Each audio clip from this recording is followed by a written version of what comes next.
हम सब लोग विपक्ष के लोगों ने इस मुद्दे को लेकर के जो है पटना में प्रेस वार्ता हम लोगों ने की। क्या ये एजेंडा है इलेक्शन कमीशन का कि अचानक से जब चुनाव को 2 महीने बचे हैं तब जो है इसकी शुरुआत जो है की गई, अचानक से बिना कोई पॉलिटिकल पार्टी को कॉन्फिडेंस में लिए हुए इतनी बड़ी घोषणा जो है शुरू से वोटर लिस्ट बनाने की इन लोगों ने की है। मेरा सवाल ये है क्योंकि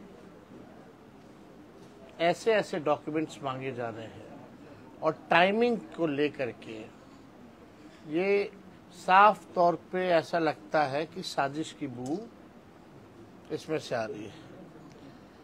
नीतीश कुमार जी डरे हुए हैं, भाजपा के लोग डरे हुए हैं कि ये चुनाव हार रहे हैं, तो कुछ किया जाए।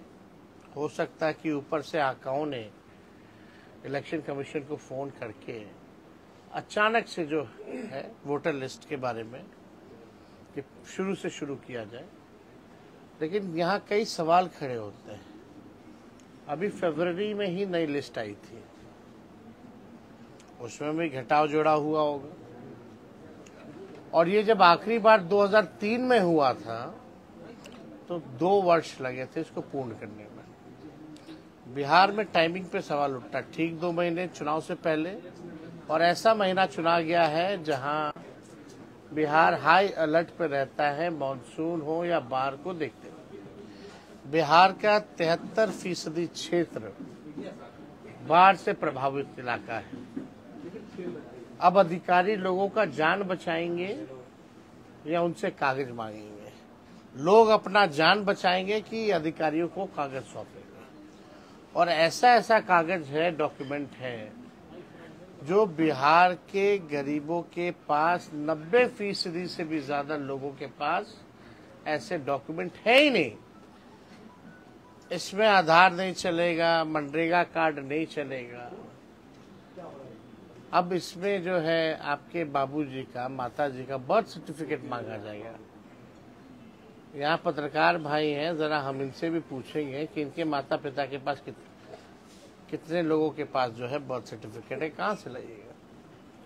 मैट्रिक का देना पड़ेगा, शैक्षणिक जो भी है तो देना पड़ेगा। तो जो मैट्रिक नहीं किया उसके लिए क्या, और कहाँ कौन कागज होगा नहीं होगा वो भी असंभव है कि इस 25 दिन के अंतर्गत वो डॉक्यूमेंट जो है हम उपलब्ध करा दें।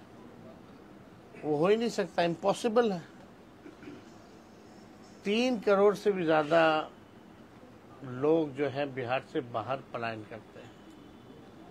उनके लिए क्या व्यवस्था? वो अपना काम धंधा छोड़ करके आके कागज बनवाएंगे, और जिनके पास नहीं होगा वो क्या करेंगे? तो ये पूरी तरीके से साजिश है नीतीश जी और मोदी जी के इशारे पर कि गरीबों का वोटर लिस्ट से नाम हटाओ। पहले वोटर लिस्ट से नाम हटेगा तो स्वाभाविक रूप से पेंशन बंद हो जाएगा, राशन बंद हो जाएगा, और आखिर ऐसी कौन सी व्यवस्था? आज 5 दिन हो गए इलेक्शन कमीशन को, कुछ अधिकारी केवल फोटो खिंचा करके काम करने की लिए बोल रहे हैं कि शुरू कर दिया गया है, लेकिन अभी भी 99% काम जो है, जो 5 दिन के अंतर्गत इन लोगों की प्लानिंग थी, वो अभी तक जो है नहीं हुआ।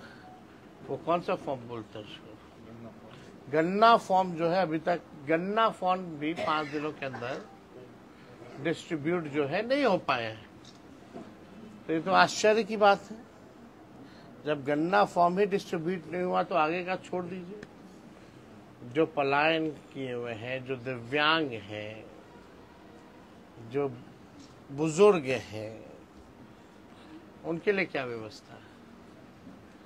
तो इसलिए ये एक बहुत ही गंभीर मसला है, और कहीं और नहीं होगा, बिहार में ही होगा। क्या बिहार राज्य के बाहर क्या फर्जी वोटर नहीं, तो वहां क्यों नहीं शुरुआत की गई?